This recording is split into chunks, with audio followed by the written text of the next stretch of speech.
Shalom frères et sœurs en Christ Jésus. Alors la Bible est tellement pleine de révélations et ces révélations vraiment nous aident à avancer dans la vie et à régner.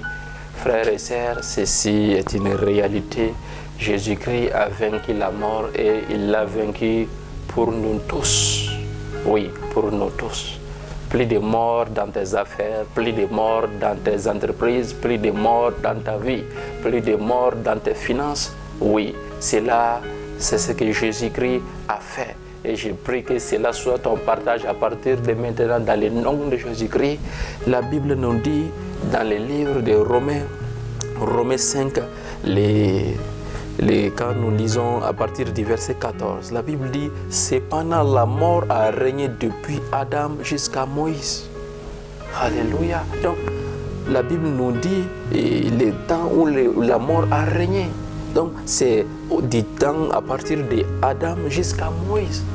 La mort a régné de Adam jusqu'à Moïse.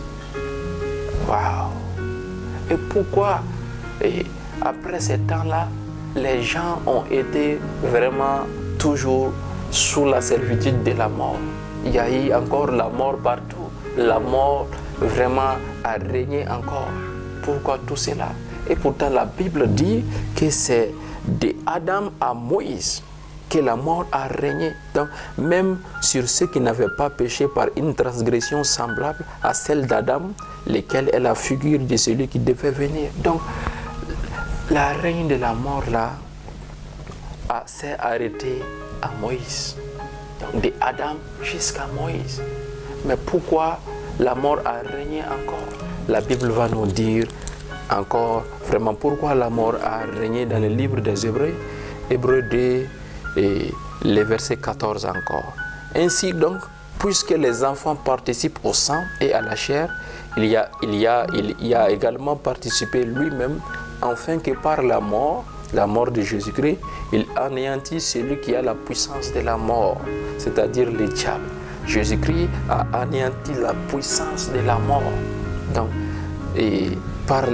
au diable. Donc le verset 15, et qu'il délivra tous ceux qui par la crainte de la mort étaient toute leur vie retenus dans la servitude.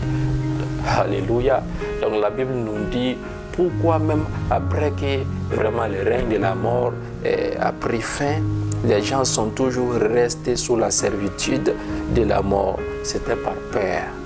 Donc, je répète le verset 15. Et qu'il délivra tous ceux qui par la crainte de la mort étaient toute leur vie retenus dans la servitude. Donc, par la crainte de la mort, par la peur, donc tous ces gens-là ont été sous la servitude de la mort depuis Moïse jusqu'au prophète. C'était pas que la mort avait vraiment une puissance quelconque sur eux. Non, c'était par crainte, c'était par la peur. Et par cette peur-là, la mort les a dominés. Par cette crainte, par cette peur, ils ont été sous la servitude de la mort.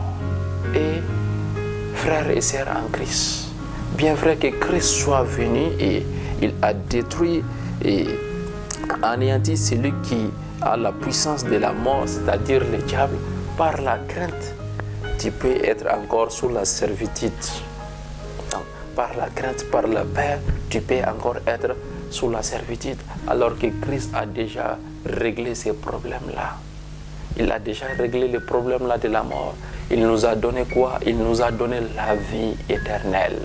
Donc, cette vie-là ne se réfère pas seulement aux vies d'en haut, mais sur terre aussi, nous avons la vie éternelle en nous. Nous avons cette vie glorieuse en nous, donc la vie éternelle. Donc, la mort ne devrait plus marcher dans nos affaires, dans nos entreprises, dans notre corps, dans tout ce que nous entreprenons.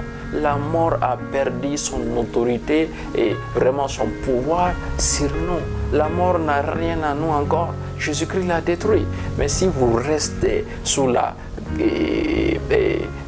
par peur, donc si vous entretenez vraiment la peur et la crainte, vous allez encore rester dans cette servitude-là et la mort va dominer sur vous. Donc, la mort n'est pas seulement vraiment que ton esprit quitte, l'âme quitte le corps, ce n'est pas seulement ça là, c'est un esprit. Et c'est un esprit qui essaye d'agir dans tous les domaines de la vie. Donc, vraiment, pour apporter la mort, le chaos total. Jésus-Christ l'a vaincu. Jésus-Christ l'a vaincu. Même la mort physique. La Bible va nous dire quelque chose sur cela dans le livre de 1 Corinthiens. Dans le livre de 1 Corinthiens, le chapitre 15, le verset 51. Donc, Paul va nous dire, voici, je vous dis un mystère, nous ne mourrons pas tous. Alléluia. Mais nous tous serons changés. En un instant, en un clin d'œil, le verset 52, à la dernière trompette, la trompette sonnera et les morts ressusciteront incorruptibles et nous serons changés. Paul nous dit que nous ne mourrons pas tous. Nous sommes les serviteurs de la fin des temps. Ayez la pensée de la vie éternelle en vous. Déclarez cela. Et sachez cela, la mort, la puissance de la mort a été détruite. Vous savez, la mort est une malédiction. Cette malédiction est venue après que Adam ait péché. Et Jésus-Christ est venu et il a réglé ces sujets-là. Donc, les gens sont restés sous la servitude par peur. N'ayez plus peur.